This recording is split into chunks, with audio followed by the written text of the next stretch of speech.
Well, hello. Welcome to a lesson before writing, episode 26. Ted Morrissey here with my co-hosts, Grant Tracey and Brady Harrison. I'll just quickly mention that this is Brady's new book out, his debut novel, A Journey to Al Ramel, just out the last month or so in hardcover edition. It is going to be released fairly soon in paperback, but right now in hardcover. And we've recently published online at 12winters.com in 12 Winters Miscellany, part of an interview with Brady that I think is super interesting, and people have been commenting on that. And it's just an abridged version of the full interview that's going to appear in the paperback edition, which will come out in the next few weeks or so. So anyway, Journey to Al Ramel, we might touch on that a bit more as time goes by. Also here with Grant, as I mentioned, Grant Tracey, and I got Grant's mega anthology, partly because his new book, which will be out, I promise, soon, A Shoeshine Kill. I don't have the proof to show anymore because I sent it to Grant, and so I don't have that.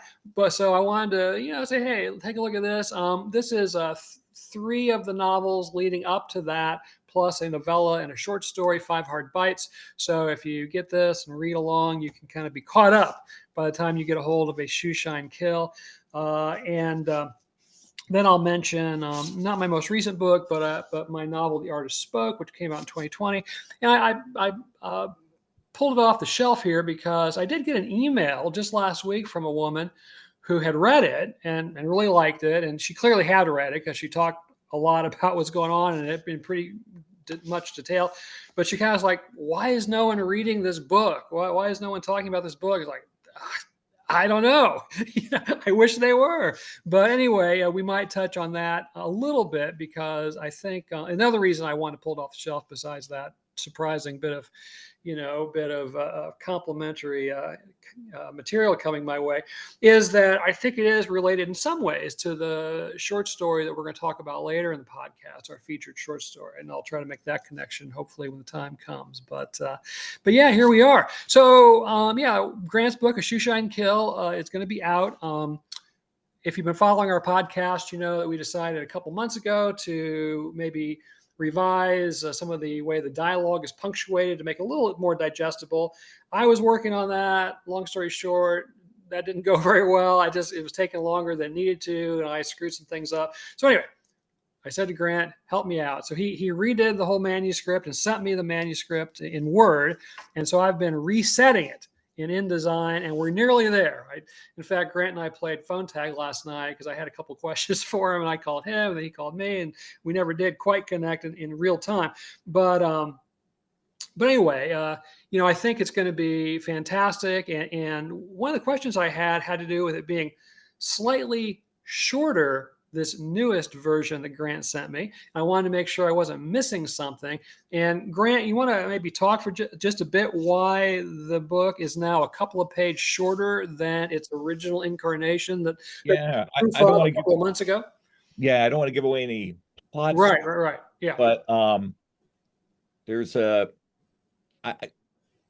couple of things. One, I think working on a film taught me to sort of less can be more, and I remember when Howard Hawks made The Big Sleep in the first version that was released to the Marines in 1944, I believe, before they shelved it and did reshoots and then re-released it in 1946, upping Loren Bacall's role. But there was a long-winded scene where the district attorney kind of explains the plot to audience right around the halfway point of the movie. And upon the rewrite, that whole scene got cut. That actor got cut from the movie.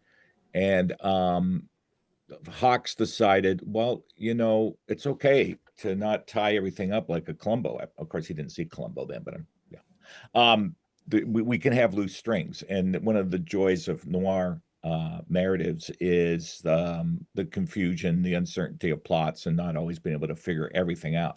And I felt, as I saw your notes, Ted, because you're like, aren't they egging this guy on to hurt them? And I was thinking, Ted's right.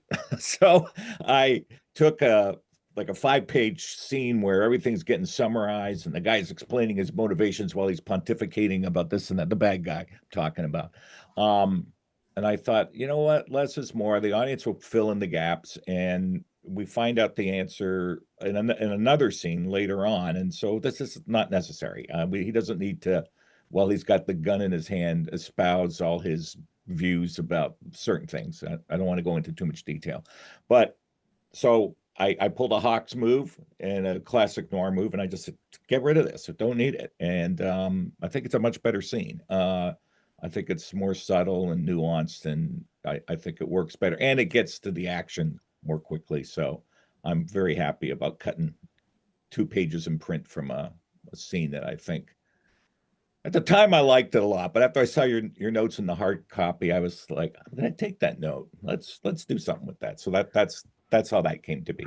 Well, this has been such a haunted bad luck.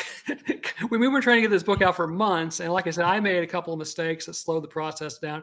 And so basically what I did was I got the InDesign program for your interior pages, and it's basically in 4 sections: game 1, game 2, game 3, game 4. And so I went to the new Word document you sent me, and I copied, game 1, all those pages, and then I went to the InDesign and I, highlighted the entire game 1 section and hit paste, and and it's there, and it's just within a few lines. I mean, which, so perfect. So that's not going to affect the pagination at all. That's great. And then I kept doing that. Game 2, no problem. Game 3, no problem. And then I get to game 4 and I hit paste, and it's like 2 pages short. I'm like, oh my God, what happened? And I sort of went back. Did I miss a couple pages in my copying? Blah, blah, blah. I was just like panic stricken. So I called you. It was like 9 o'clock at night. But I know you're a night owl. You were probably watching your third. Well, I actually had come. I was, the first time you called, I'd come back from a bike. Well, I was on a bike ride and then I was showering. Yeah. So like I missed it. Yeah, we played phone tag. No big deal. Yeah, no. So eventually, I got the message that you had revised it, and so it didn't surprise you that it was a little bit short. So no problem. All right. So let me get over here to Brady. I don't want to keep you in the wings any longer. Yeah, you've got this part of an interview that we published. Like I said, we're going to publish the whole thing. And then you've also written a kind of afterword for the paperback edition, which we're going to include there too. I know that that you're always working on new stuff, but now that the book is into the world and people are starting to buy it, and I know you've been getting people sending you pictures of their copy of it in hand and so forth. What are some of your thoughts now that the book is actually physically in the world? People are reading it. Any profound thoughts about authorship, about publication, novel writing, anything at all? Oh, well, okay, yes. Does existential dread count? It's such a, listening to you talk with Grant about A Shoeshine Kill, which I am dying to read. Like, it is that the setting and the time of that novel is right at the core of my early experiences of it. I'm just anxious to dive into that book, and I also I don't want to derail things, but I really want to talk about Grant's film and about the story that just appeared in 12 Winters Journal, the Eddie Sands story, which I think is like a masterpiece. And I have some ideas about it, Grant. So I want to maybe share those, but I don't want to derail things. But yeah, so I'm absolutely delighted. That's so cool. With a journey to Al Ramel, but I don't know, I'm having a different experience than with the short story collection. Like, I felt more on the ground with the stories. They had all the stories that were collected into the term between had been published in literary journals, and they had all been revised multiple times.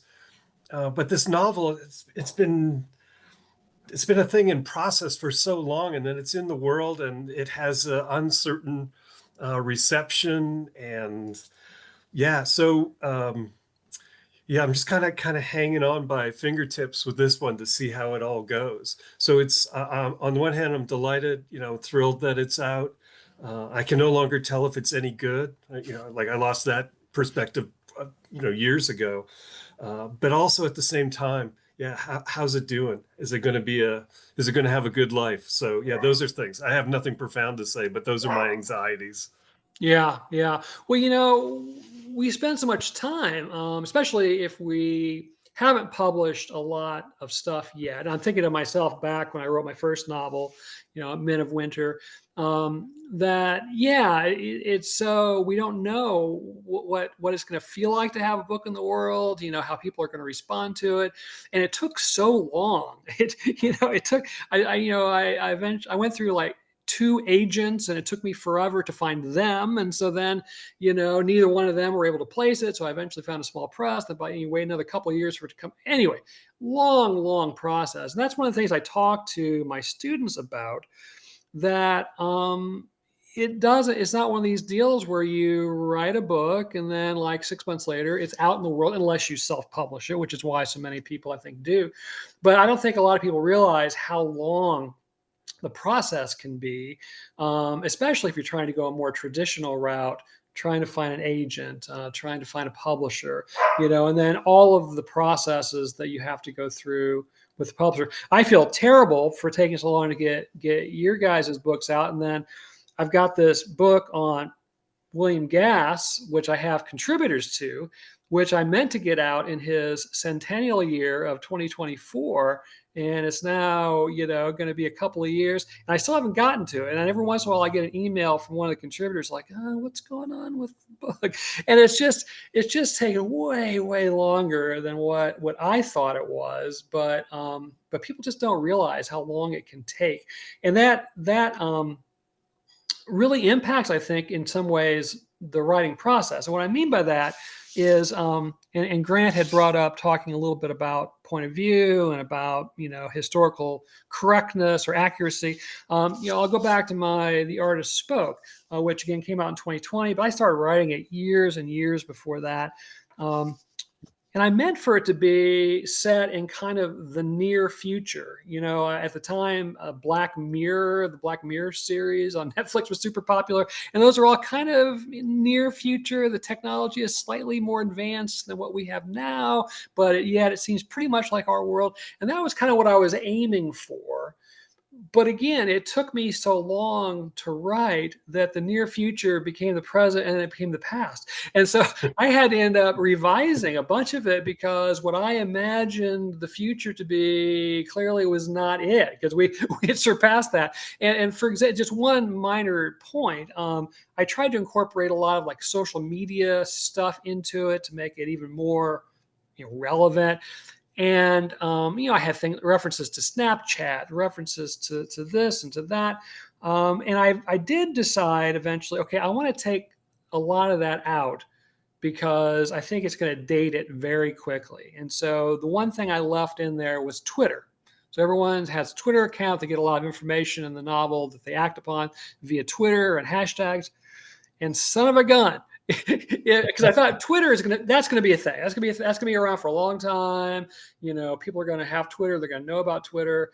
And then, how long after that did Elon Musk buy it and change it to X? So Twitter doesn't even exist anymore. So anyway, it's hard to kind of aim for the future and be accurate about what it's going to be like or whatever, where I think that's another reason why I tend to like to write about the past, because at least the past is stable.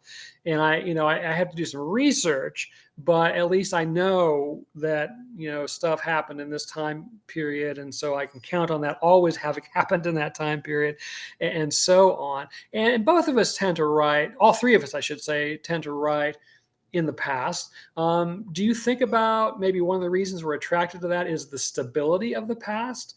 Grant, what do you think? Does the stability of the 60s and 70s, does that give you some confidence in your frame of reference?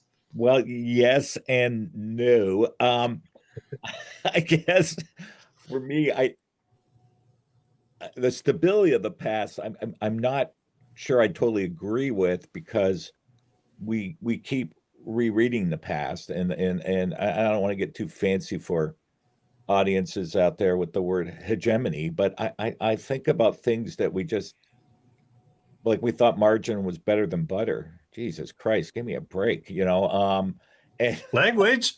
sorry, and things like that, or don't eat eggs, or red meat's really good for you, or just all. I mean, I remember going to get my feet X-rayed when I went to get shoes as a kid. Who does that anymore? Or formula was better than mother's milk. Give me a break.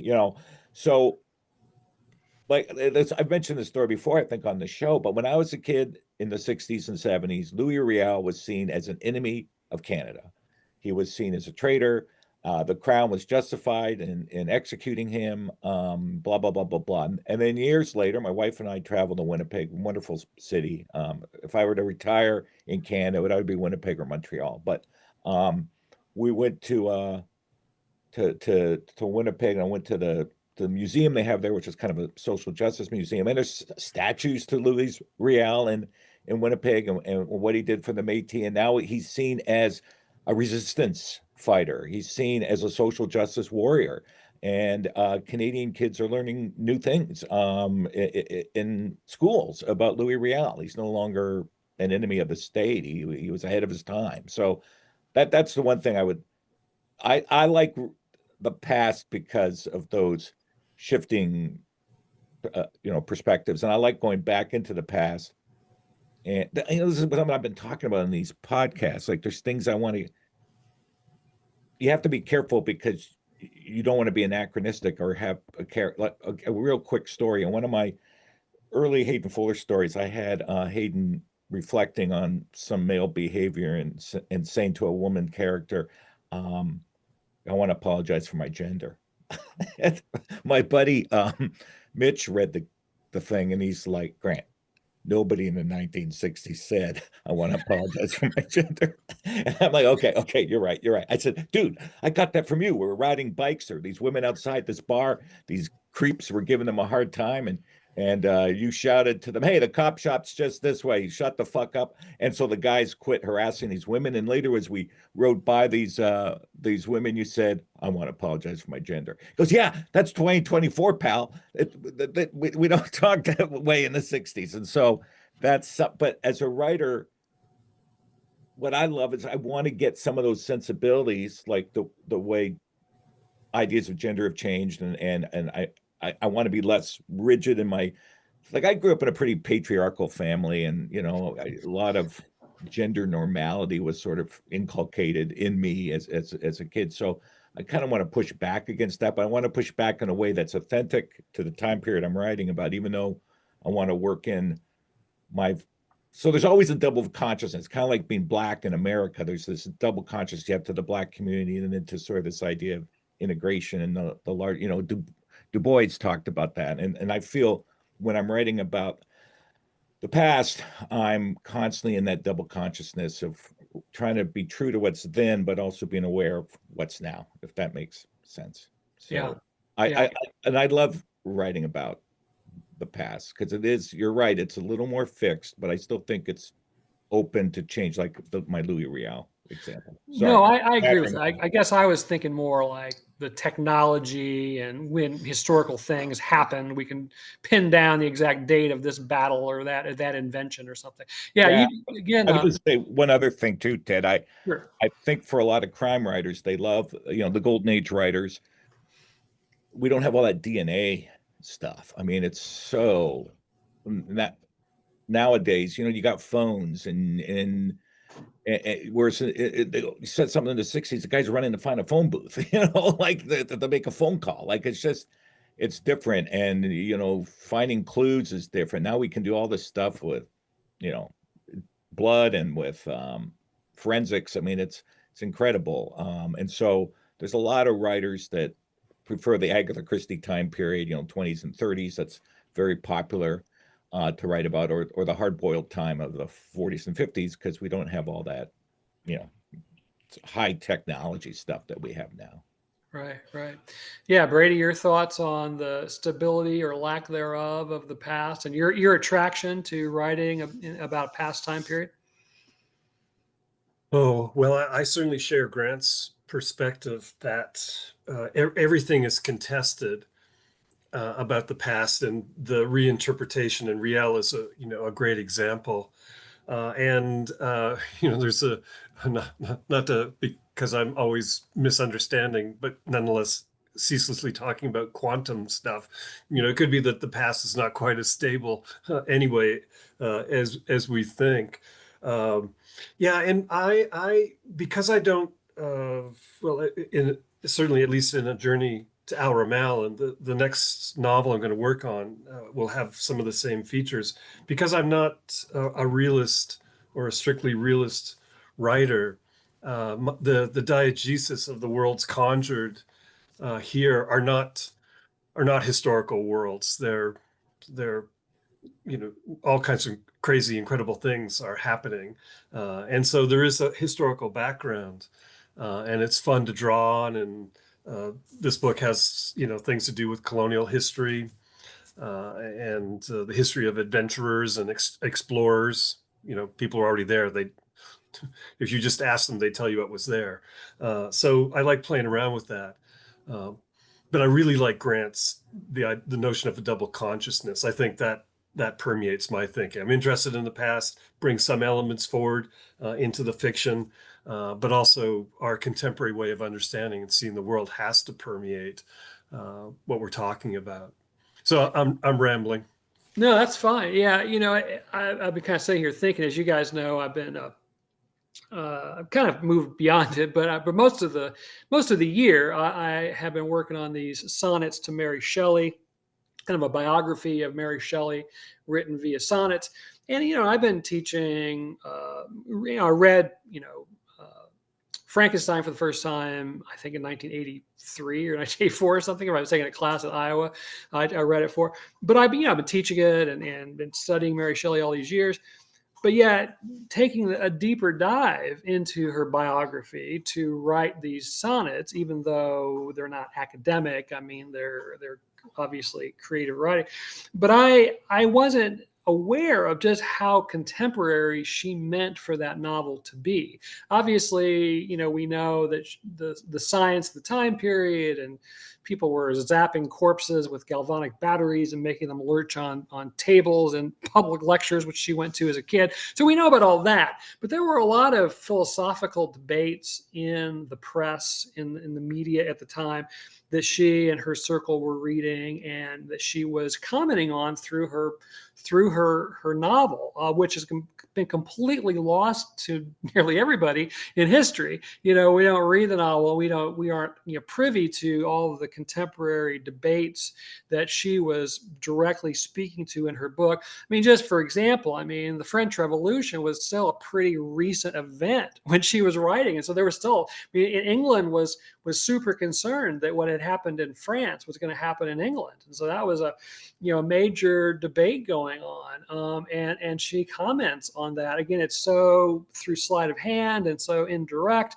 that we've kind of lost that. So yeah. So while I'm talking about that project, I mentioned last episode I wanted to get your guys' thoughts on something, and we didn't have time. So I'm gonna jam it into the conversation here so we don't so I don't forget or we don't run out of time. So so I've written these sonnets. I've written 103 of them, but I'm going to have 100 in the actual collection, which is going to come out next year.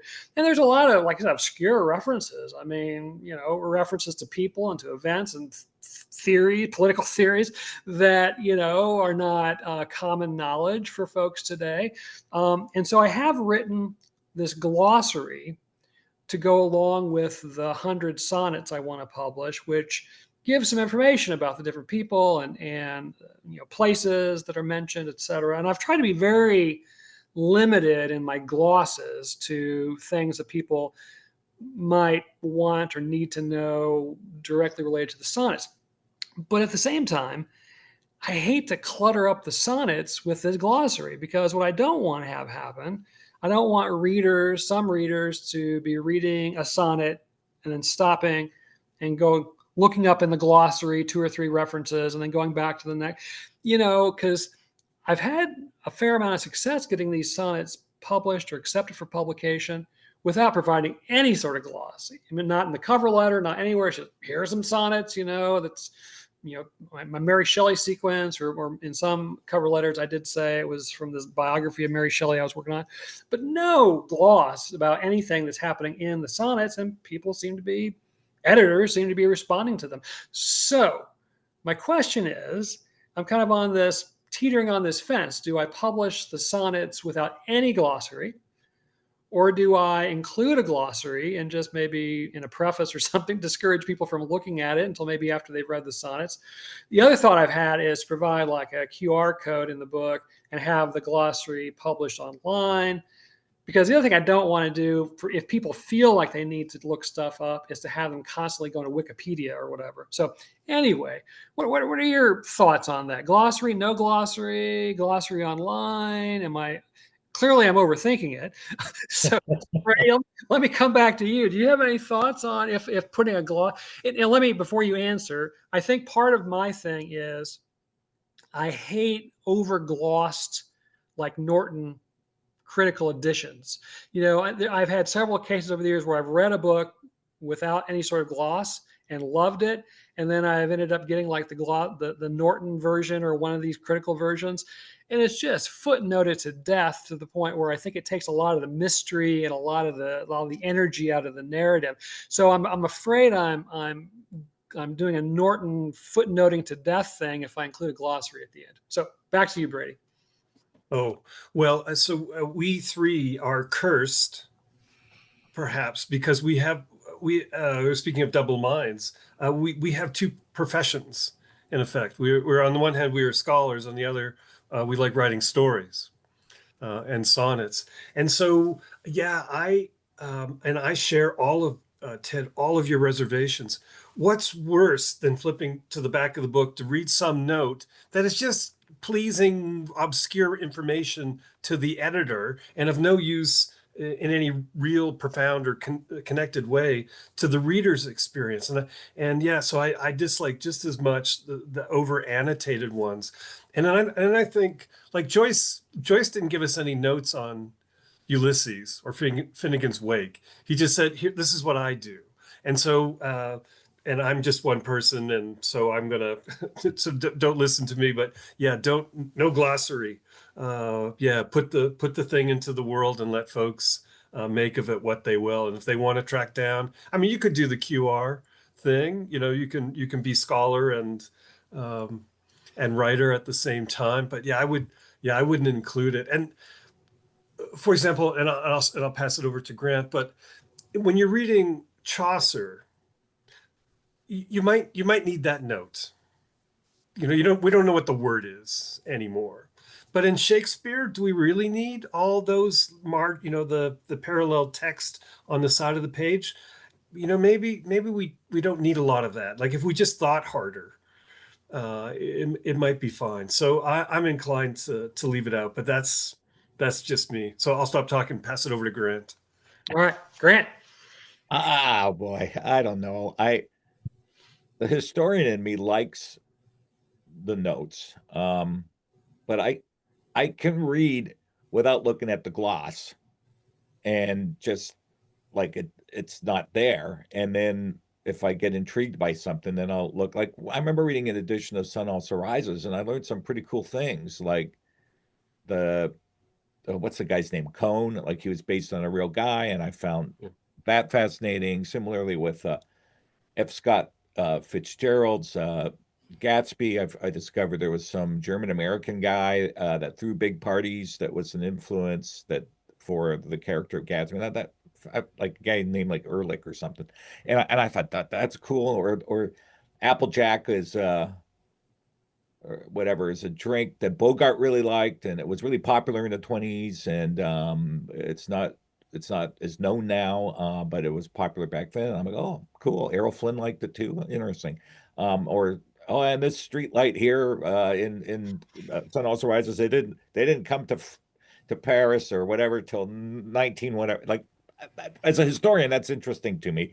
But when I'm reading it, I don't feel the need to look up every note that's there. As a matter of fact, I pretty much avoid them until something interests me, and then it's like I'm going to look it up. And then sometimes I find it insulting. Like, I don't need to know that Frankie Frisch played for the Giants and the Cardinals. I know that. I'm a baseball fan, right? So the reference to Frankie Frisch, famous blah blah blah infielder for the Giants at the time, I think, before the Cardinals were later, and I'm like, it's insulting, but it's just a tool. I mean, I don't let it get in my way, I guess. So I I like. I think I would like it for some of Joyce's work, dude, to have a few notes there. You know what I'm saying? But I don't know. It's up to you. I mean, I hear what you guys are saying, but I liked having the notes when I was reading Shakespeare because there would be times it wasn't just the word. I'm like, what the hell's going on in the plot, And then I'd listen to it more carefully, and because we would listen to, like, the teacher would put the record on and we hear Sir John Gielgud as Hamlet, and we'd be reading along, and that would be really helpful, by the way, is having the audio recording. But yeah, I mean, I found Shakespeare difficult at first, and then I got into it, about around 10th grade. So I don't know. I'm on the fence here. Right, right. Well, and part of what you just said there, Grant, that definitely triggered something for me was you said several things that triggered things, but, but one thing I want to comment on is the insulting nature of it. Because as I wrote the glossary is written, I went ahead and did that. Yeah, a lot of the times I feel like some of the references are just really simple stuff. But at the same time, I know, depending on people of a certain age, for example, wouldn't necessarily find it as simple and as easy. I'll give you an example.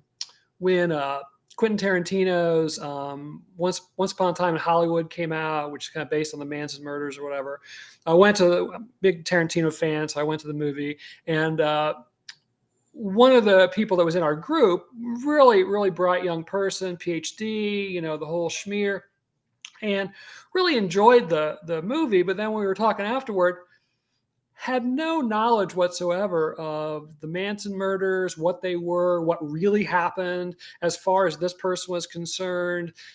Tarantino had given us a realistic depiction of what the Manson murders were like, and so people again, and that it wasn't a matter of intellect, matter of whatever, just age, being exposed to things and so on. So some of my gloss would be really useful to maybe somebody who had zero knowledge of the Romantic period and who Lord Byron was and Percy Shelley was, et cetera, et cetera, et cetera.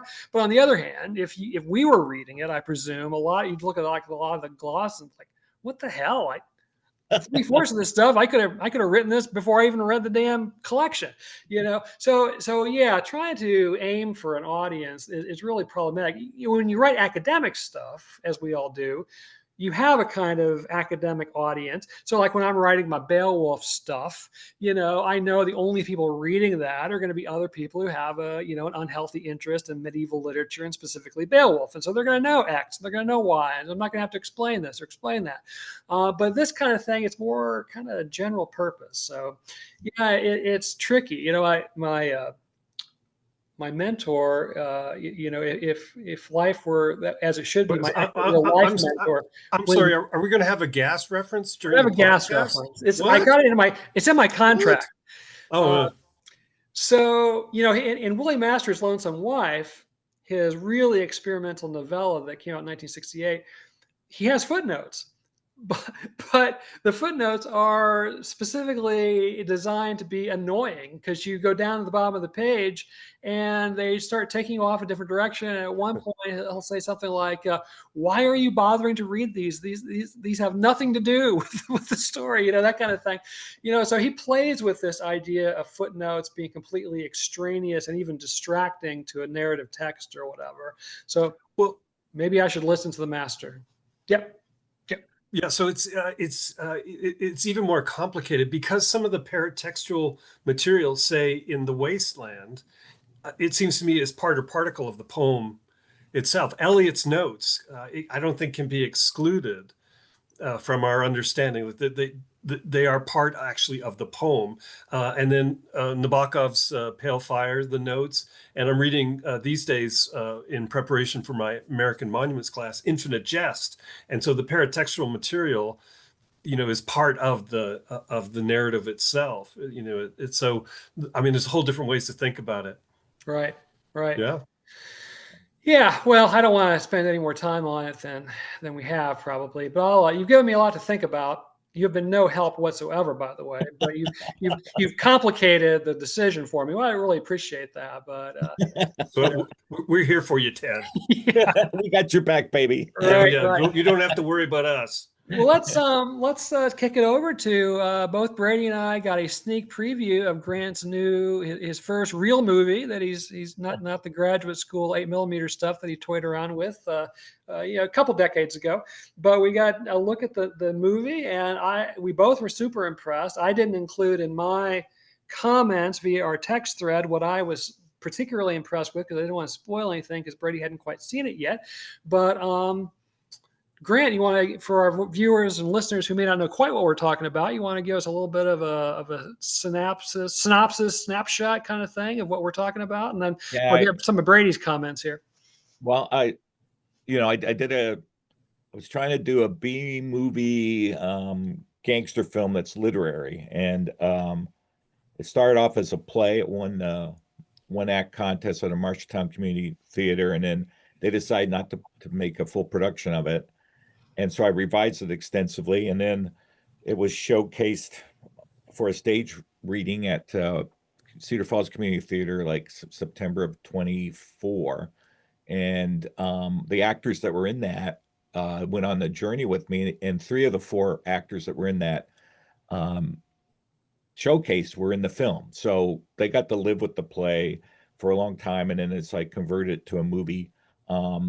They just sort of inhabited the characters, and I don't know what else to say about it except it was sort of inspired a little bit by there's a God, I can't remember the title. There's a William Holden, Lee J. Cobb film where he's a killer and he goes to the psychiatrist's house and holds Cobb hostage. And I wanted to do something like that, but not like that. I want to do something where the person who owns the property who also needs help. I wanted it to be a polyvocal text, not just a one person main character and the other character, solving the mystery. And so that was my goal going into it. And the actors brought stuff to it, and the whole thing changed. And I'll talk more about that later when you guys ask me some questions. But yeah, I'm real proud of it. I think it's a good first movie, and we'll see. I've entered it in 4 not contests, festivals, and we'll see if I get in. I'll keep you posted. So I did that after your guys' beautiful commentary. So I was like, okay, time to get this ball rolling. So we'll see. Excellent. 3 and the title again is By the Stars of St. Matthew. And one of the things I was wanting to do was to have a Christian subtext without being preachy. Like the character choices, the motivations still have to come from the heart of the characters, not from me trying to put some message out there. But I was very much influenced by the idea of welcoming the stranger, and that's why the opening of the film has the quote from Hebrews 3, I think 13, 1-3, and the idea is that the stranger might be an angel in some ways, and so that idea of counterpoints that Charles Baxter talks about is that they pull something out from each other, and both characters learn from the experience. So that wasn't in the design. That sort of grew as I started writing it, and then I'm like, oh, this is what I'm doing. And so anyway, that's the short version of what the movie's about. Mm-hmm. Mm-hmm. Brady, do you have some comments? I know you shared some stuff with Grant and me directly, but do you have some further thoughts or just want to expand on any of that? Or Oh, well, I loved it. And, like just right away from the look of it, shot in black and white, the set is great. I was mesmerized. I said to Grant, I couldn't take my eyes off the actors. I was so engaged. And then so I watched, I had company, and so I couldn't watch the film as soon as Ted did. But it's also really cool to be kind of behind the scenes and get the free pass to the movie before it hits the public shelves. How cool! How cool are we? But so what Grant just mentioned, and so I watched the film, and then I read Another Summer's Reading, the story, which I think, Grant, needs to be a novel. I think it's an Eddie Sands novel. And I want to talk to you more about that. But in both the film and the short story, there are, and it's just what Grant just said. It's there. The texts depend upon, they are woven through, not just with allusion to the Gospels or to Malamud in the short story, but it's a kind of countertext, or Grant used the term subtext, and I see that working in both pieces. And I was just stunned by how it all worked. And talk about needing more information, and I've been thinking about it ever since. And then and I won't give any more spoilers, but just to make note that the role that paintings, visual arts play in the film, I was, yeah, it was a great treat and super cool to see it before. And yeah, I loved everything about it. So keep us posted. I hope it lands at all those film festivals. Yeah, I just worry that, I mean, technically, I'm shooting with an iPhone. Not that that's a bad thing, but it's DIY, and I don't know. Some of the other films, these guys, like a buddy of mine went to a film shoot in Nebraska, and he was my DP. We worked on it together, but he was also the producer of the film, and he was telling me they have actual tracks for tracking shots. Like, it's like they got boom mics this size. They got all this equipment that my budget was minuscule compared to this, and it's like, but I and I appreciate what you said, because I found that barn. It was a former student of mine. We I don't know why we went out. Oh, we were making a short film, and I said, "Hey, can I go look inside this?" I said, "This is my set. This is it. This is what I want for my film." And then we put up some stuff on the windows, because the windows didn't quite look right, and they let light in, and it's supposed to be nighttime. So, and then I had a woman, Jennifer Roberts, who's also in the film. She dug up all the costumes and the all the stuff to make it look like she painted the cigarette package the right color that Lucky Strike cigarettes were in the day. She got me the little lamps, kerosene lamps, just everything in the mise en scène was her doing. Like, she read the script carefully, and then she went and found this stuff. And so I'm so thankful for her contributions to the movie to help with the look of the film. Yeah, yeah. Well, Brady's already kind of alluded to the main thing I guess I wanted to share with you. I too love the paintings and how they become a sort of metaphor for it's sort of a meta, part of the movie, where they're talking about paintings, but clearly the themes of the paintings have to do with what's happening in the movie. But then you take it, I think, to a whole nother level by framing the shots, in my view anyway, as almost like paintings. And maybe not, maybe should remove the word almost there, but if not the whole movie, many of the shots have a sort of painterly composition and quality about them, which reminded me particularly of Baz Luhrmann, who's one of my favorite directors, because Baz Luhrmann, obviously, you're doing very different things aesthetically, if you look at the big picture of what you're doing, but he does that too in his movies. They have these shots that clearly are, mimicking a mimetic of paintings. And he does it especially, I think, in The Great Gatsby, which I love his rendition of The Great Gatsby. So I was very much reminded of Baz Luhrmann as I looked at the shots. But again, that's one thing to do. Obviously, all directors think about composition, etc. But the fact that it seemed to me you were thinking about composition in a sort of painterly way, and then the paintings themselves are discussed and shown in the film, and then clearly the themes of the paintings are amplified by what's happening in the film. And so there's this really complex thing going on. Am I projecting all that onto the film? No, no, not at all. I mean, part of my visual plan was I wanted stillness, like a Kelly Reichardt film or Chantal Akerman.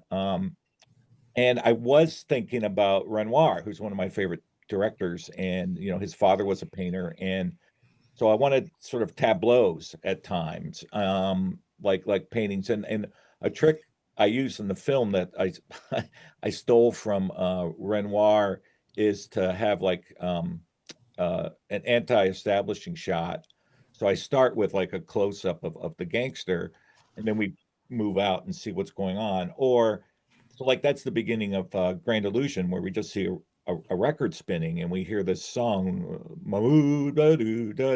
and then we slowly pull back the camera. It's a long take sequence, and we see Jean Gabin as Marichal in his uniform, listening to this song, and so that I that was a pure Renoir inspiration. And then for a later scene, I began with I think a deer head on a wall, and then the camera slowly tilts down and then pulls back, and that again was like the prison scene in one of the scenes where he's locked up in solitary. Marichal is, and so definitely influenced by the painterly aesthetic of Renoir. And the other thing I took from Renoir is I wanted to use reverse shots, not as a way to suture the audience into the story, but as to create a little bit of distance. Like these characters are talking together, but they're not yet on the same page. And then when they get on the same page, I go to a two shot. So I have like a 5 minute long take in the film that was improvised by the actors. Actually, they got all the lines in as I wrote them, but they improvised a bunch of other stuff around. I said, guys, just have fun. You're playing cards. This is where you're coming together. Just go with it. Whatever you come up with, we're going to roll. And I shot the scene twice. That was it. And I think it was the first take I used. And so they had like 5 beats to hit. And then I said, that was great. I said, I wish I wrote that. And then they go, Grant, you did write it. We had all this other stuff around it, but all your lines are in there. I'm like, really? And they were. I just, but it was probably one of the most fun moments because the actors were really getting into their characters and could expand, and film's collaborative. And so I was just so tickled with what they came up with for that card scene. And I was definitely inspired by Billy Wilder's The Apartment, the cribbage scenes that take place in that film. And so I wanted the two shot to reflect community or togetherness, and the shot reverse shots to be something different in terms of. So the movie ends with a tableau too. So anyway, I don't want to give anything away about the ending, but I'm very right. The ending. Well, no, I loved it. I loved everything about it. Yeah. Oh, I think we maybe could do a bonus episode just talking about your film, because I have several other things I'd love to bring up here. But I think looking at the clock on the computer, we probably want to go to our featured story, I guess, because we don't want to be overly long here. But we're going to talk about a story out of the McNeese Review, which is produced by the MFA program at McNeese State University in Lake Charles, Louisiana. And specifically, we're talking about a story called When the Rain Comes. And it's by Colleen Mayo. I think I'm saying that last name right. And this is a little unusual in the sense that I know Colleen. I met her in Killarney earlier this summer. She was one of the writers at the short story conference that I went to. And so, not that we're best buds or something now, but we had, some meaningful exchanges, and maybe I'll insert some of those into the discussion here a little bit. But I thought when I got this journal and I saw, oh, Colleen's got a story in here. And I looked at it, oh yeah, let's do When the Rain Comes by Colleen Mayo. So, so these guys have read it, and as our loyal viewers know, and listeners, we're going to have just a little bit of discussion about this story and some of the things that we see in it that may be kind of maybe teachable moments or whatever. Very cool journal, by the way, before I get into it. I know only video folks can see this, but reproduction of color artwork in the journal. So it must be fairly expensive to produce this journal. And the other thing I found interesting about it in terms of the journal itself is there's a little note here that says that the university and the English department have been publishing the McNeese Review for 64 years, but until 2012, it was a scholarly journal of the humanities, arts, and social sciences. And then in 2012, it switched over to being a literary journal. So it has a long history, but its history as a literary journal is not quite as long. So, all right. So let me do as I do. I'll read just kind of the beginning of When the Rain Comes, give a little bit of a synopsis without giving too much away, and then hear what you guys have to say about this short story by Colleen Mayo. And it's in sections that are Roman numeraled, which is kind of old school. I kind of like that too about the story. But Roman numeral 1, this is the opening paragraph. I moved to Austin with Billy when I was 17. I thought of the move as an adventure, a frantic journey out of Dallas and away from myself.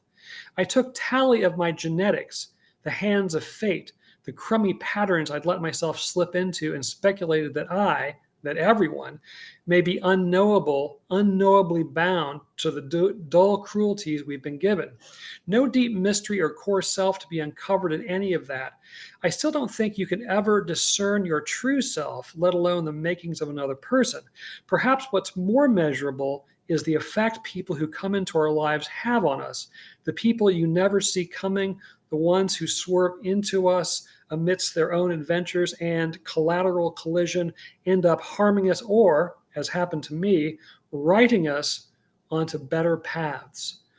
Right, so this is a first-person reflective narrator. Later in life, the main character is looking back at this move she made to Austin with her boyfriend at the time, Billy, who is quite a bit older and turns out to be not such a great guy. But she doesn't realize that quite at first, although pretty quickly she's picking up on that vibe. Eventually, there's a couple other characters who come into the story pretty significantly. Her next door neighbor, Jerome, who she can hear through the wall, and just by listening to him and his friends, she realizes that Jerome and his friends are more her tribe than what Billy is, who's kind of a horse's ass, especially when it comes to his treatment of her and to other women.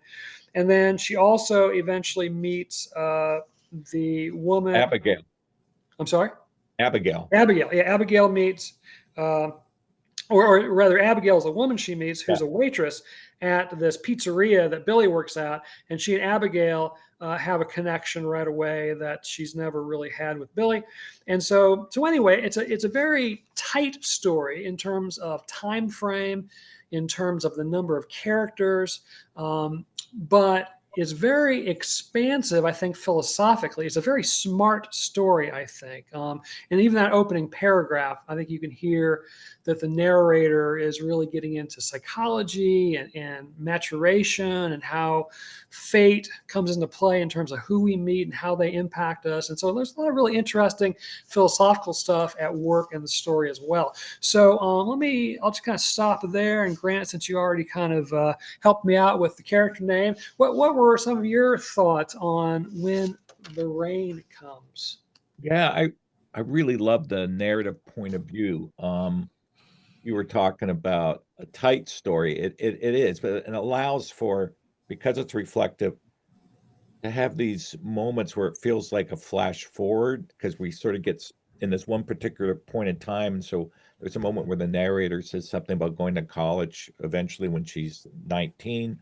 And so we know perhaps that she's going to leave this loser that she's with, like pretty early in the story. So it kind of is a harbinger for what's going to come. And I love that kind of thing. Or we're in a scene, and then while we're in the scene, we can flash back to an earlier scene and then come back to the scene. So like there can be a scene with Abigail, but then she'll think about something with Billy and then come back to Abigail. So I love the time jumps. And then there was a line.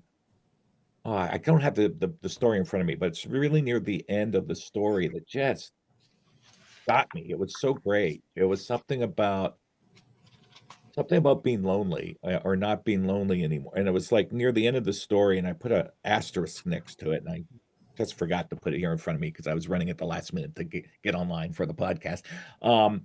and it just like that was probably my favorite line in the story. It just like was like cold water or something in my face. Like it was a beautiful line of sort of a reveal, a moment of insight that really really surprised me. So yeah, I think it's incredible. And that first paragraph, the voice feels so much older, and that's why it earns that reflective quality. It just that's a mature person looking back and on this, and then when we're immersed in the story, we get to slip into that younger self that's not quite as can navigate the world in the way that the older self can. And so I love how she can slide in those into those different consciousnesses of self. So I thought it was tremendous.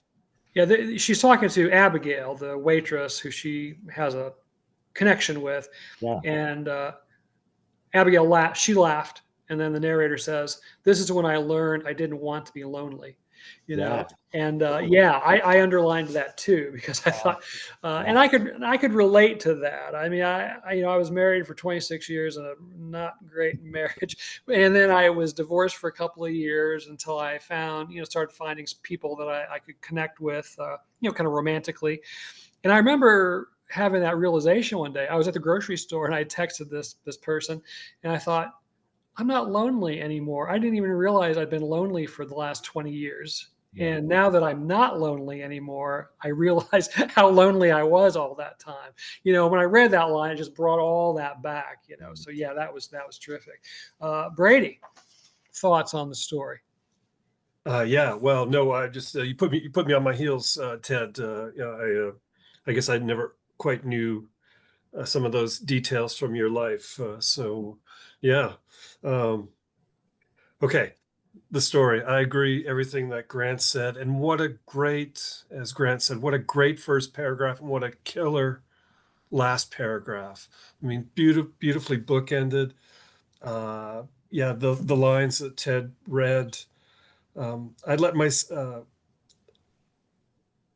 I took the tally of my genetics, the hands of fate, the crummy patterns I let myself slip into, and speculated that everyone may be unknowable, unknowably bound to the dull cruelties we've been given. Yikes. That is really, really great writing. And so this, as Grant points out, the shifting perspectives of the different ages of the narrator. So sort of looking back at the experiences of the young self.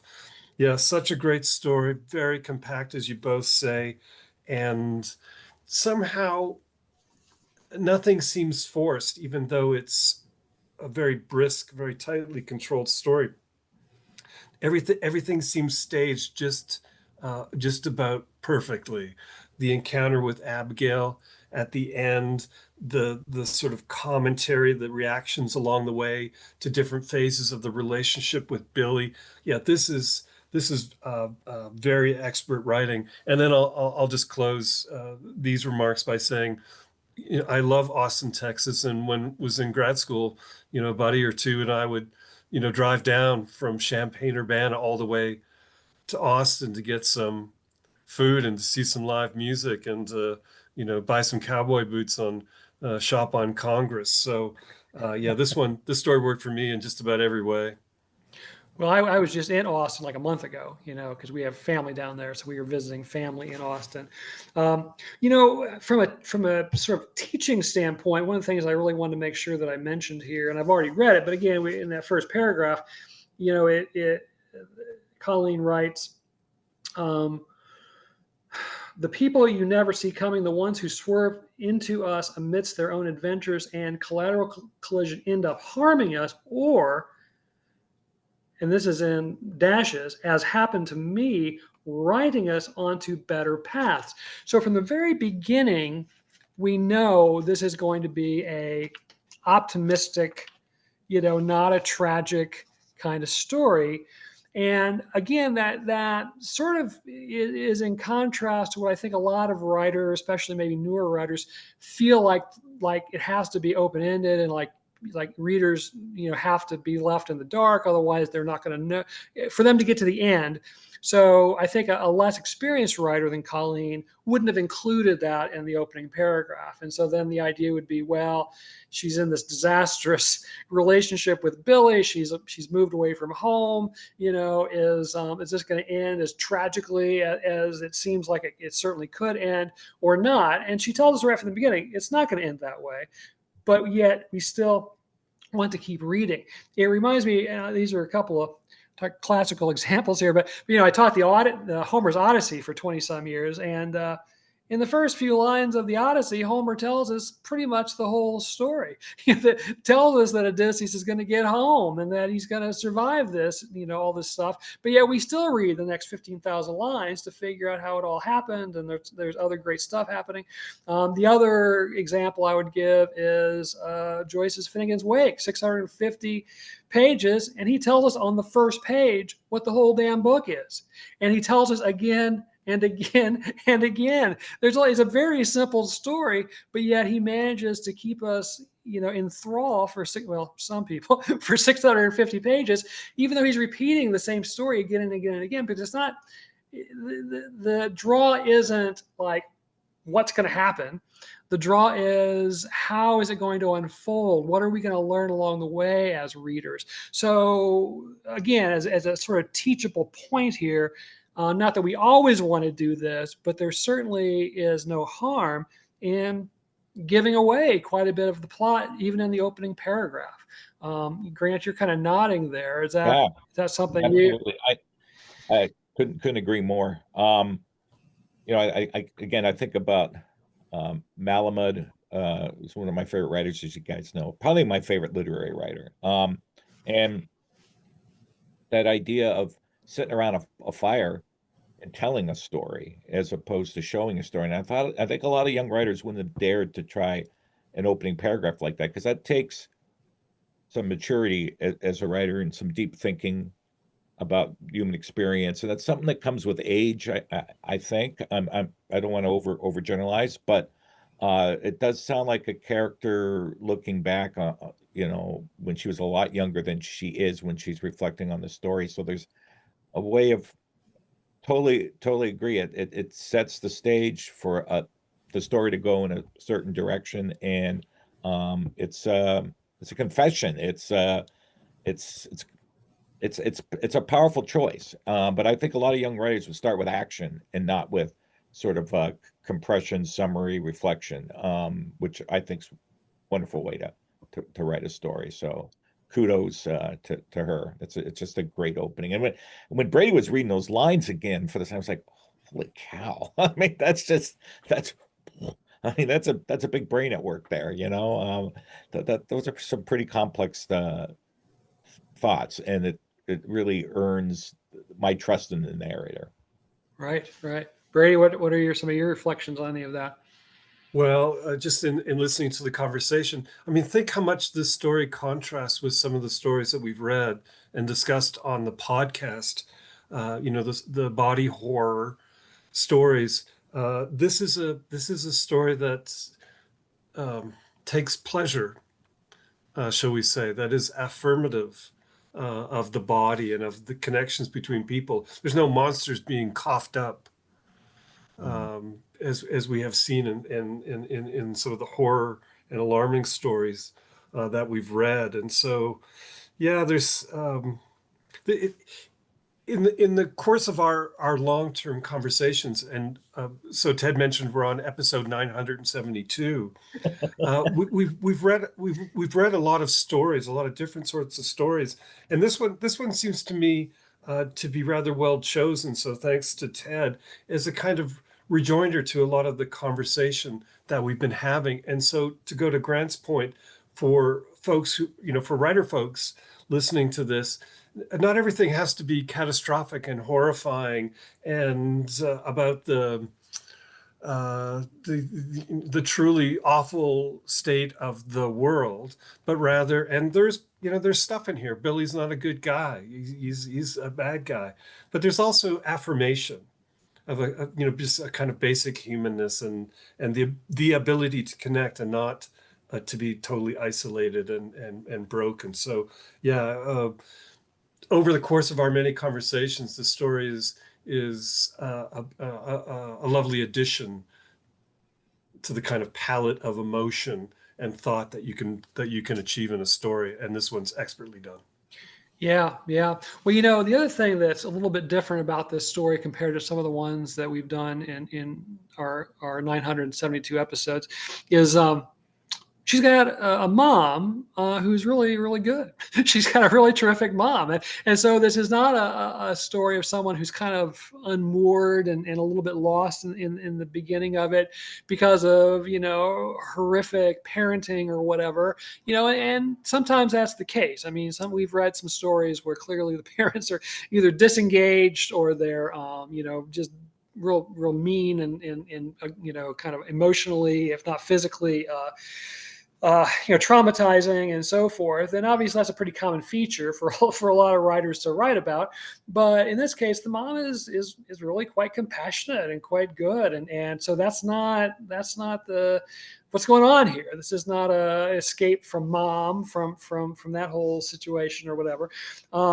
This, like I said, this is a really intelligent story, and it's about smart things, but Colleen does something in her writing that I really admire, and quite honestly, I try to do in my writing. And it's something I learned from the master, is to sort of Venn diagram the best of prose and the best of poetry. And what I mean by that is including poetic devices, as I see them, in the prose. And I know it's like we haven't gone past much of the first paragraph, but I just kind of went through this and just as examples, she uses the phrase, the crummy patterns I'd let myself slip into and speculated that so first of all, we've got the sort of alliteration of the slippage and the speculation. We've got the patterns mentioned, and the P keeps coming back again and again in the first paragraph, person, perhaps, etc.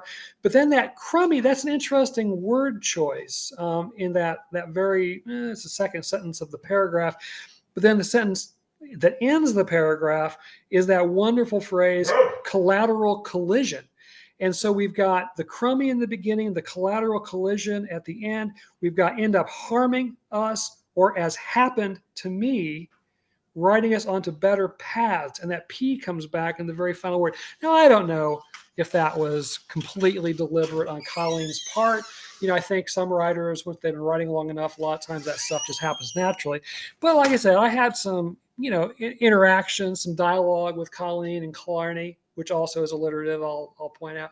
And she's a super smart person, and I'm sure she's a really great teacher of creative writing. And so I wouldn't be surprised at all if in revising that paragraph, she was very mindful of the sound of the language. And it's not just that paragraph. It goes on throughout the entire story. And of course, at one point, we know she's into Shakespeare because Jerome, her across the wall neighbor, is playing like a Shakespeare trivia game, and she knows all the answers or whatever. So clearly this is, but yeah, she doesn't make a big deal of it. I mean, she's not a poet per se, or anything, but we definitely get the sense that she likes books, she likes literature, the character does. And that filters in, I think, to the way Colleen is writing the story. I don't know, Brady, let me kick it back to you. Did you get a sense of that poeticness of the language, or do you think I'm completely projecting that onto the text? What are your thoughts on that? No, not at all. I agree completely. And the accumulation of images and details, and no spoilers, as the story moves into its last page. I mean, all of that is, very, very clearly done, very patterned, very expertly staged. So no, I agree with you completely. And isn't it funny in America that you can be smart? Like that's just not, it's totally against the tenor of the times. The dumber you are, the more ridiculous things that you permit yourself to think and believe. That's the ethos of the time. And so to read this story is such a great antidote to the wildfire dumbness that besets us. So Right. Yeah, it was great. Right. Grant, do you have any thoughts on that, the poetic nature of the language, or did you? Absolutely. I agree with Brady. the final turn, the whole rain sequence, alluding back to the title, is just poetic and exquisite. The one thing I it's not so much about the language, but I do think we mentioned the word patterns, and I do think there's something. I'm not saying she's a bad mom. I agree with you. She's concerned about her daughter and everything else, but there is a need for the daughter to get away. And we have those series of lovers that come in, and there's that sort of moment which is a really interesting and I still remember the guy like in her hair, and she looks over it and scowls with her eyes and gets something, in her forehead. This is the mom we're talking about here. And so then the daughter retreats and said, but she's kind of come upon, not quite a primal scene, but she's come upon something that she shouldn't see. So there is something about the patterns of the men that the mom seems to have been attracted to, and then the pattern that she's breaking at the end with respect to Billy. We know that she's going to leave Billy. That's so I'm not giving a spoiler. It's there on the first page, but so I really believe that these are things we have to consciously do as human beings. There's a lot of patterns in my life, the way I was brought, and I don't want to spend the next hour in therapy talking about my parents, but there are a lot of things, my father promoted and promulgated that they're just wrong, and I love him. He's my dad, but kinds of bigotry, homophobia, all kinds of stuff, that I had to grow past, and so I could relate to that aspect of the story of being aware of patterns and making conscious choices to not follow them, and I think that's being a smart person. Yeah. Yeah. Well, let me, before I forget, let me give a little bit of biographical information on Colleen here. This is from the contributors' notes in the McNeese review. Colleen Mayo grew up in Austin, Texas. Her fiction and creative nonfiction have appeared in The Sun, Ninth Letter, Witness, the Baltimore Review, Salt Hill Journal, Hunger Mountain, and elsewhere.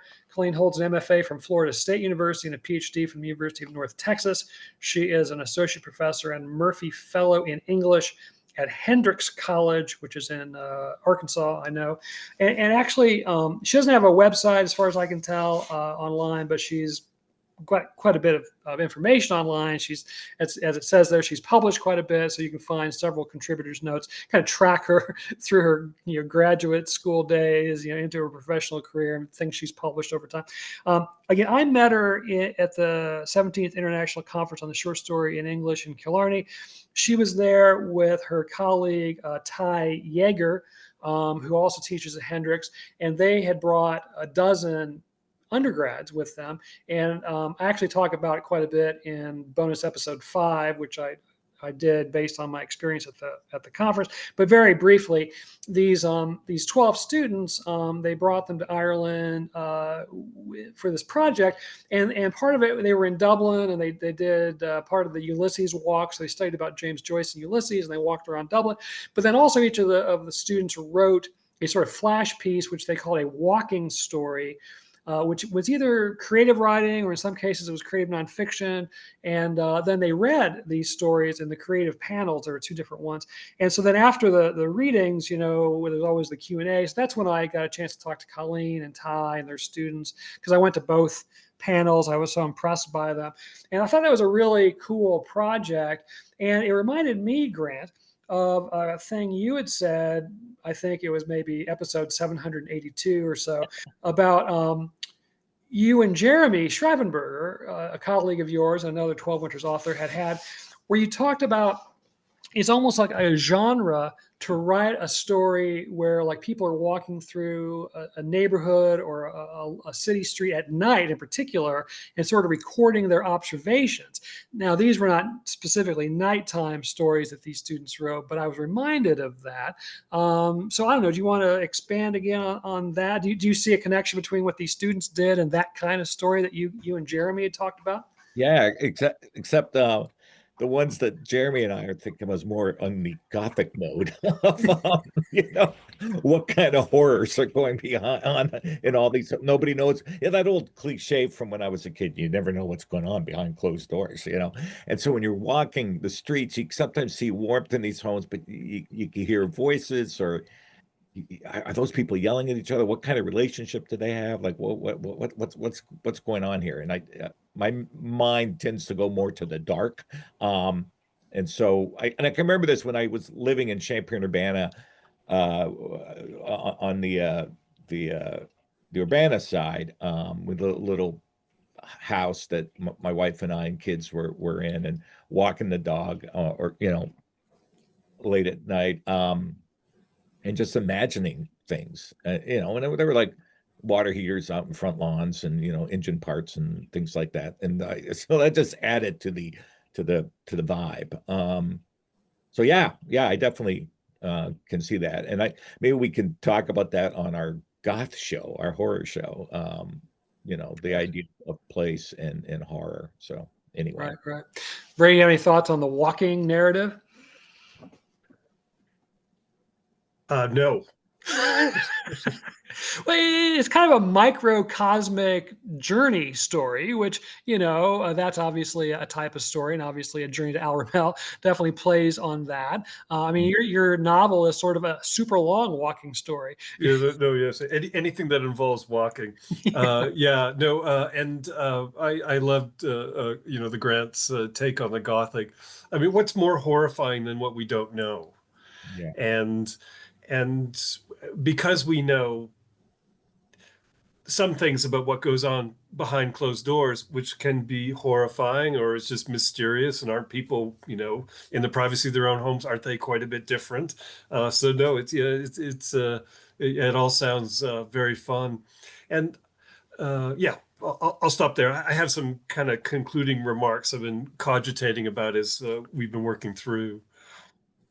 Well, I'll just mention that in a sense, there's a little bit of that in this story because of the main character, the narrator, listening to Jerome's apartment through the wall, and it's interesting because she clearly recognizes that his life over there she would be enjoying much more than her life here with this SOB Billy or whatever.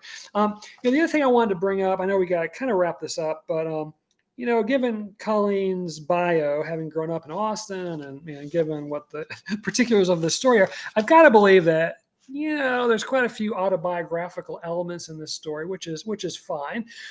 Maybe not. Maybe 99% of it is completely made up, other than the locale and the gender of the main character. But I had this revelatory pedagogical thing happen to me during my teaching career. I would teach these kind of introductory creative writing courses to undergrads, and we all took the one, it's your first kind of introduction, and you've got to study poetry, and you got to study fiction and creative nonfiction. And generally speaking, the stories they wrote were awful, just terrible. They didn't make any sense. The characters were implausible. The plots didn't make any sense. Yada yada yada. Very unusual for an undergrad writing their first short story to write a really, really good short story. But I also noticed, since I taught a lot of high school students, the high school students could write really good personal, like, narrative essays, basically memoir pieces, and really well done, really insightful, clearly written, yada yada yada. And so I thought, what if I have my undergrad creative writing people begin by writing a personal narrative, a kind of memoir piece about some significant event in their life. And then after they write that, and we have some feedback on that, I have them fictionalize it somehow or another. And they didn't have to do a lot of fictionalizing, change the name of the character, the gender of the character if they wanted to, but change some details. And we talked about how you might do that, maybe combine three characters into one or whatever. And that resulted in some really solid short stories, taking personal narratives and just fictionalizing them. And of course, we know a lot of people have won the freaking Nobel Prize, by basically writing about their life and just changing a detail here and a detail there. I mean, obviously, Grant and I keep talking about On the Road and Jack Kerouac. And of course, the original draft of On the Road, he had all the real people's names in there. He had to change them all out. So I don't know, Grant, have you tried that kind of thing with any undergrad writers, of having them write personal narrative and then just fictionalizing it? Yes and no. I mean, early in my career, That's exactly what I did as a creative writing teacher, because I was so enamored to the idea of writing realist literary fiction. And I kept saying, take something that you know something about. And so I would have them remember some early memories from when they were 12, 13, 14, and then, change a few parameters to make it into fiction. And they had success doing that. But as I've gone on I don't think I'm jaded. I enjoy teaching creative writing, but my students don't want to write literary fiction, Right. And the high fantasy stuff's the stuff that I really struggle with. I let them write it, but it's hard to do that well, and I don't know how to teach it to, like, I read it and I'm like, there's a lot of imagination here, but I shouldn't have to be struggling this hard you know, to be able to read this story. And it's not just a matter of taste. It's not executed well, but I'm not Right. sure how to go about helping them fix that. But yeah, nowadays I'd say a class of 20, I have probably 17 students that are writing either, some kind of genre stuff like I'm doing now, not detective stories, but thrillers, shall we say, serial killer story, and uh fantasy stuff, either high or whatever, spec fic is what they do. And then I have maybe 3 students that do the literary stuff, and they're already, because I get advanced students, they're already kind of tapping into their own lives because they took the elements of creative writing class, and they found an affinity for creative nonfiction, and that's inspired them. So you know, but the other thing I think is odd, and I don't know if you guys agree with this, but for some reason, creative nonfiction people are poets more than fiction writers. At least that's been my experience. When I come across someone that does CNF, they're not usually also a fiction writer; they're a poet, and I don't know what the reason. Maybe because poets write a lot about themselves too. I don't know, or are inspired by things they feel and put them on the page. I don't know. Just Well, I want to get Brady in on this, but since you asked that specific question, my experience with that, and people and students have told me this, that maybe they're writing poetry and they want to branch over into fiction writing, but that seems like a huge leap to go into creating characters and plot and setting. Whereas the creative nonfiction obviously isn't quite as far of a leap because you're writing about things you've already experienced. So maybe that's part of it. Maybe eventually they're going to make that other leap over into fiction. Brady, let me get you in on any of this. I know you've got some concluding remarks, but maybe you can hang on to those. Maybe you can follow up your response to all this with your concluding remarks. Oh, well, I've just been actually taking notes. One of the questions in the interview that Ted referenced when we began, that's the interview arising from A Journey to Al Ramel, which an excerpt is posted on the 12 Winters Miscellany, and we'll include the full version in the paperback. One of the questions was, do you ever learn anything, from the podcast, from our conversations? And so one of my small dreams is that after I retire, maybe I'll have an opportunity to teach a creative writing class. And so everything you've just said has given me, a ton of ammo. I don't know if I'll ever have occasion to make use of it. But yeah, I love all the strategies. And for our auditors, listeners, viewers, uh, think about these kinds of strategies, these kinds of exercises. I would very much encourage folks to follow your very practical, very sage advice. Yeah. Okay. Shall I go on to my Yeah, concluding yeah, remarks? please, because we probably need Okay. to Well, wrap so this up. in listening to the course of the conversation, I mean, we've covered a lot of ground today and over the course of our podcast. And so I wonder if there's a couple of, I mean, there's many different ways that you can tell, that you can unfold a story. Let me explain what I mean. So I sort of have the impression, and I don't know this one way or the other, but like in Kerouac, we mentioned On the Road. Like I don't think like did he plan the thing, or he just sat down and began writing? Like he was all seat of the pants, And I have heard different scholars say about Twain, that he didn't really work things out very carefully. He just kind of sat down and, started, and then he got somehow out of that process, he got Huck Finn. But as Ted points out in the first paragraph, and then throughout the care in Colleen's story, there's a lot of conscious, and I think it may be the case, or maybe it's unconscious, but nonetheless, it's a product of intelligence and experience as a writer. There's a lot of decision making going on, and then listening to Grant talk about how he conceptualized the film and the influence of Renoir on composition and the framing and the way the elements are all woven together. So there's on the one hand, and I'm not saying there's only two ways, but on the one hand, there's the seat of the pants, and then there's the very carefully controlled, very thought through kind of Joycean way of doing things. And I certainly lean into the latter. Yeah, I'm not very good at the seat of the pants on the fly kind of work, but that kind of always conceptualizing. So something to think about maybe for our authors, for writers. Are you flying by the seat of your pants, or are you thinking it all through first? I would just add to that, Brady. You're absolutely right. I'm more of an impulse guy, but there's also the process of when you revise, then I set things up. So like you mentioned the Eddie Sands story. I knew at the end of the story he gets shot. Spoiler, but he lives. Okay. He's an ongoing character. Double spoiler. Yeah, but so at the beginning, I planned that little Easter egg. Like it wasn't there initially. At the beginning, it was just nice night for a murder, and then Eddie has a conversation with the guy. But then I'm like, oh, I could do like a little echo because that's where it. And so then I have, yeah, you could shoot me, but it'll kick like a mule. But if you don't kill me, I'll kill you. Kind of thing. And Eddie's a tough guy, but that was something. Then in the revision, I could think about, like you were saying, plan it more. But when I was writing it, I didn't have that moment in the beginning of the story, and those are kind of little things.